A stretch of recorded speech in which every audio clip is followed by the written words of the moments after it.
സാങ്കേതിക വിദ്യാരംഗത്തെയും അന്താരാഷ്ട്ര പ്രതിരോധ മേഖലയെയും ഒരുപോലെ ഞെട്ടിച്ചുകൊണ്ട് ശതകോടീശ്വരൻ ഇലോൺ മസ്കിന്റെ കൃത്രിമ ബുദ്ധി പ്ലാറ്റ്ഫോമായ ഗ്രോക്ക് യുദ്ധഭൂമിയിൽ ഉപയോഗിക്കപ്പെട്ടെന്ന വിവരങ്ങൾ പുറത്തുവരുന്നു.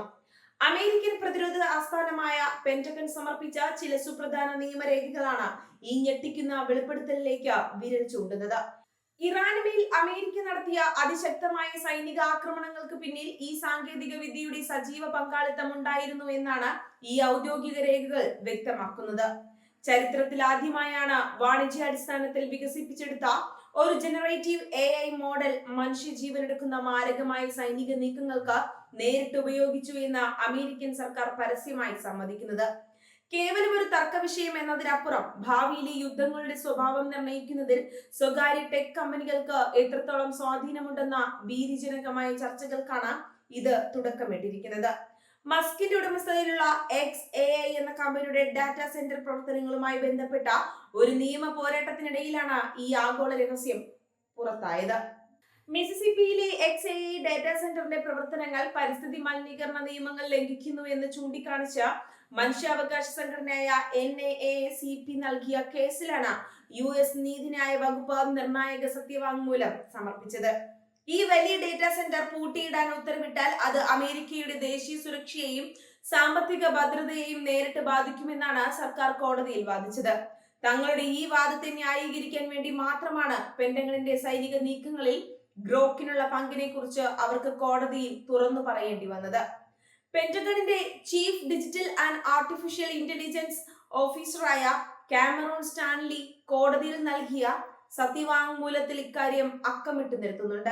US മിലിറ്ററിയുടെ AI അധിഷ്ഠിത ടാർഗറ്റിംഗ് പ്രോഗ്രാമായ പ്രോജക്ട് മാവന്റെ ഭാഗമായി ഗ്രോക്ക് ഉപയോഗിച്ചിട്ടുണ്ടെന്നാണ് അദ്ദേഹം വ്യക്തമാക്കിയത്. ഇറാനെതിരെയുള്ള ഓപ്പറേഷൻ എപ്പിക് ഫ്യൂറി എന്ന നിർണായക സൈനിക നീക്കത്തിൽ ശത്രു ലക്ഷ്യങ്ങളെ കൃത്യമായി കണ്ടെത്താൻ സഹായിച്ചത് ഈ AI സാങ്കേതിക വിദ്യയായിരുന്നു. സാധാരണ യുദ്ധതന്ത്രങ്ങൾക്ക് വിഭാവനം ചെയ്യാൻ കഴിയുന്നതിലും അപ്പുറമുള്ള വേഗതയിലാണ് ഈ സംവിധാനം പ്രവർത്തിച്ചതെന്ന് രേഖകൾ വ്യക്തമാക്കുന്നു. വെറും 96 മണിക്കൂറിനുള്ളിൽ 2000 വേറിട്ട ശത്രു ലക്ഷ്യങ്ങളിലേക്ക് 2000-ലധികം മാരകായുധങ്ങൾ തൊടുക്കാൻ അമേരിക്കൻ സൈന്യത്തിന് സാധിച്ചത് ഗ്രോക്കിന്റെ സഹായത്തോടെയായിരുന്നു. ഗ്രോക്ക് ഗവ് മോഡൽ സൈനിക പ്രവർത്തനങ്ങളുടെ കാര്യക്ഷമത വൻതോതിൽ വർദ്ധിപ്പിച്ചതായി പെന്റഗൺ ഉദ്യോഗസ്ഥർ തന്നെ പരസ്യമായി പ്രശംസിച്ചിരിക്കുകയാണ്. യഥാർത്ഥത്തിൽ ഈ പ്രോജക്റ്റിനായി പെന്റഗൺ ആദ്യം ഉപയോഗിച്ചിരുന്നത് ആന്ത്രോപിക് കമ്പനിയുടെ ക്ലൗഡ് എന്ന AI മോഡലായിരുന്നു. എന്നാൽ AI ടൂളുകൾ പൂർണ്ണമായും ഓട്ടോമേറ്റഡ് ആയ ആക്രമണങ്ങൾക്കോ കൂട്ടത്തോടെയുള്ള നിരീക്ഷണങ്ങൾക്കോ ഉപയോഗിക്കാൻ കഴിയില്ലെന്ന കർശന നിലപാട് ആന്ത്രോപിക് സ്വീകരിച്ചതോടെ കഴിഞ്ഞ ഫെബ്രുവരിയിൽ പെന്റഗൺ അവരുമായുള്ള കരാർ റദ്ദാക്കുകയായിരുന്നു. ഈ വിടവിലേക്കാണ് യാതൊരുവിധ നിയന്ത്രണങ്ങളുമില്ലാതെ ഇലോൺ മസ്കിന്റെ ഗ്രോക്ക് കടന്നു വരുന്നത്. തങ്ങളുടെ സാങ്കേതിക വിദ്യ അതീവ രഹസ്യ സ്വഭാവമുള്ള ദേശീയ സുരക്ഷാ ആവശ്യങ്ങൾക്ക് ഉപയോഗിക്കാൻ പ്രാപ്തമാണെന്ന് മസ്കിന്റെ XAIയും തെളിയിക്കുകയും ചെയ്തു. എന്നാൽ ഈ സാങ്കേതിക വിദ്യയുടെ ഉപയോഗം വലിയൊരു ദുരന്തത്തിലാണ് കലാശിച്ചതെന്ന റിപ്പോർട്ടുകളും ഇപ്പോൾ പുറത്തു വരുന്നുണ്ട്.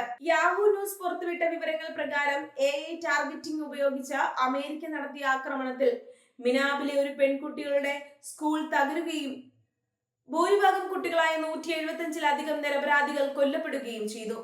മിസൈലുകൾ തൊടുക്കേണ്ട ലക്ഷ്യസ്ഥാനങ്ങൾ കൃത്യമായി നിർണയിക്കുന്നതിൽ AIക്കുണ്ടായ പാളിച്ചയാണോ ഇതിന് കാരണമെന്ന US സൈനിക വിഭാഗം തന്നെ അന്വേഷിക്കുന്നുണ്ട്. ഈ വിവരങ്ങൾ പുറത്തു വന്നതോടെ ആഗോളതലത്തിൽ വലിയ രീതിയിലുള്ള പ്രതിഷേധങ്ങളും ആശങ്കകളുമാണ് ഉയരുന്നത്. മനുഷ്യന്റെ വിവേചന ബുദ്ധിക്ക് പകരം കമ്പ്യൂട്ടർ പ്രോഗ്രാമുകളെയും അൽഗോരിതങ്ങളെയും യുദ്ധകളത്തിലെ തീരുമാനങ്ങളെ ഏൽപ്പിച്ചാൽ അത് ലോകത്തെ വൻ നാശത്തിലേക്ക് നയിക്കുമെന്നാണ് ശാസ്ത്രജ്ഞരും മനുഷ്യാവകാശ പ്രവർത്തകരും മുന്നറിയിപ്പ് നൽകുന്നത്. ഏത് ലക്ഷ്യത്തിന്മേലാണ് ആക്രമണം നടത്തേണ്ടത് എന്ന് തീരുമാനിക്കാനുള്ള അധികാരം AIക്ക് കൈമാറുന്നത് അന്താരാഷ്ട്ര യുദ്ധ നിയമങ്ങളുടെ ലംഘനമാണെന്ന് അവർ ചൂണ്ടിക്കാണിക്കുന്നു. ഗൂഗിൾ പോലുള്ള മറ്റു പ്രമുഖ സാങ്കേതിക കമ്പനികളിലെ ജീവനക്കാർ ഇതിനകം തന്നെ തങ്ങളുടെ സാങ്കേതിക വിദ്യകൾ സൈനിക ആവശ്യങ്ങൾക്ക് ഉപയോഗിക്കുന്നതിനെതിരെ ശക്തമായി രംഗത്ത് വന്നിട്ടുണ്ട്.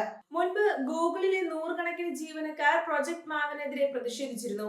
എന്നാൽ ഇലോൺ മസ്കിനെ പോലെയുള്ള ഒരു ബിസിനസ് വ്യവസായി ഇത്തരം ധാർമ്മികമായ അതിർവരമ്പുകൾ കാര്യമാക്കാതെ പെന്റഗണിന് പിന്തുണ നൽകുന്നത് ആഗോള സുരക്ഷയ്ക്ക് ഭീഷണിയാണെന്നാണ് വിമർശകർ വാദിക്കുന്നത്. ഈ വിവാദം അമേരിക്കയിലെ ആഭ്യന്തര രാഷ്ട്രീയത്തിലും പുതിയ ചർച്ചകൾക്ക് തിരികൊളുത്തിയിട്ടുണ്ട്. മിസിസിപ്പിയിലെ ഡാറ്റാ സെന്റർ പ്രവർത്തിപ്പിക്കുന്നതിനായി നിയമവിരുദ്ധമായി ഗ്യാസ് ടർബൈനുകൾ ഉപയോഗിച്ച് വായു മലിനീകരണം ഉണ്ടാക്കുന്നുവെന്ന കേസിൽ നിന്നാണ് ഇത്രയും വലിയ രഹസ്യം പുറത്തു വന്നത്. കറുത്ത വർഗ്ഗക്കാർ ഭൂരിപക്ഷമുള്ള പ്രദേശങ്ങളിൽ മലിനീകരണം ഉണ്ടാക്കുന്ന ഈ പ്ലാന്റ് പൂട്ടണമെന്നാവശ്യപ്പെട്ട സംഘടനയോട് രാജ്യത്തിന്റെ സുരക്ഷയാണ് വലുതെന്ന നിലപാടാണ് US ഭരണകൂടം സ്വീകരിച്ചിരിക്കുന്നത്. പരിസ്ഥിതി നിയമങ്ങളെക്കാൾ പ്രാധാന്യം യുദ്ധ സാങ്കേതിക വിദ്യയ്ക്കാണ് നൽകുന്നതെന്ന ആക്ഷേപവും ഇതോടെ ശക്തമായി. ഇലോൺ മസ്കിന്റെ AI കമ്പനിയിൽ ജോലി ചെയ്തിരുന്ന ഡെവിൻ കിം എന്ന മുൻ എഞ്ചിനീയർ നൽകിയ മറ്റൊരു കേസും ഇതിനോടൊപ്പം ചർച്ചയാകുന്നുണ്ട്. ഗ്രോക്ക് AIയുടെ വികസനത്തിൽ ആവശ്യമായ സുരക്ഷാ മാനദണ്ഡങ്ങളും മുൻകരുതലുകളും സ്വീകരിക്കണമെന്നും ആവശ്യപ്പെട്ടതിനാലാണ് തന്നെ കമ്പനിയിൽ നിന്നും പിരിച്ചുവിട്ടതെന്ന് അദ്ദേഹം ആരോപിക്കുന്നു. ലാഭത്തിനും വേഗതയ്ക്കും വേണ്ടി മനുഷ്യരാശിക്ക് ഭീഷണിയായേക്കാവുന്ന രീതിയിൽ നിയന്ത്രണങ്ങൾ ഇല്ലാതെയാണ് XAI ഈ സാങ്കേതിക വിദ്യ വികസിപ്പിക്കുന്നതെന്ന അദ്ദേഹത്തിന്റെ വെളിപ്പെടുത്തൽ പെന്റഗൺ രേഖകളുമായി ചേർത്ത് വായിക്കാവുന്നതാണ്. മിഡിൽ ഈസ്റ്റിലെ ഭൗമരാഷ്ട്രീയ സമവാക്യങ്ങളെയും ഈ സംഭവ വികാസം ബാധിക്കും. അമേരിക്കൻ സൈന്യം അത്യാധുനിക AI സാങ്കേതിക വിദ്യ ഉപയോഗിച്ച് തങ്ങളുടെ സൈനിക കേന്ദ്രങ്ങളെ നിരീക്ഷിക്കുകയും ആക്രമിക്കുകയും ചെയ്യുന്നുവെന്ന തിരിച്ചറിവ് ഇറാന്റെ ഭാഗത്തു നിന്നും കടുത്ത പ്രതികരണങ്ങൾക്ക് കാരണമായേക്കാം.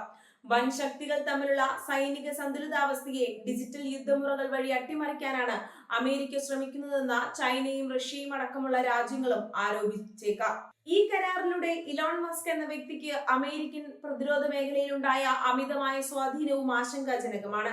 സ്പേസ് എക്സിന്റെ സ്റ്റാർലിങ്ക് ഉപഗ്രഹങ്ങൾ വഴി ഇതിനകം തന്നെ ആഗോള ആശയവിനിമയ രംഗത്ത് വലിയ സ്വാധീനമുള്ള മസ്ക് ഇപ്പോൾ ഗ്രോക്ക് AIയിലൂടെ US സൈന്യത്തിന്റെ ആക്രമണങ്ങളുടെ നിയന്ത്രണവും പരോക്ഷമായി കൈക്കലാക്കുകയാണ്.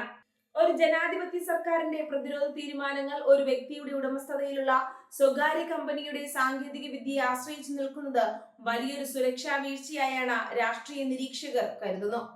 മിസിസിപ്പിയിലെ ഒരു പരിസ്ഥിതി കേസിന്റെ വിചാരണക്കിടയിൽ പുറത്തുവന്ന ഈ വിവരങ്ങൾ വരും ദിവസങ്ങളിൽ ആഗോളതലത്തിൽ വലിയ നയതന്ത്ര ചർച്ചകൾക്ക് വഴിതുറക്കും. കൃത്രിമ ബുദ്ധിയെ യുദ്ധങ്ങളിൽ ഉപയോഗിക്കുന്നതിന് ആഗോളതലത്തിൽ നിയന്ത്രണങ്ങൾ വേണമെന്ന ആവശ്യത്തിന് ഇത് കൂടുതൽ കരുത്തു പകരും. AI യുദ്ധങ്ങൾ വെറുമൊരു സയൻസ് ഫിക്ഷൻ സിനിമയല്ല, മറിച്ച് അത് നമ്മുടെ തൊട്ടുമുന്നിൽ യാഥാർത്ഥ്യമായി കഴിഞ്ഞു എന്ന ഭയപ്പെടുത്തുന്ന സത്യമാണ് ഈ ടെഹ്റാൻ പെന്റഗൺ മസ്ക് വിവാദം ലോകത്തിന് കാണിച്ചു തരുന്നത്.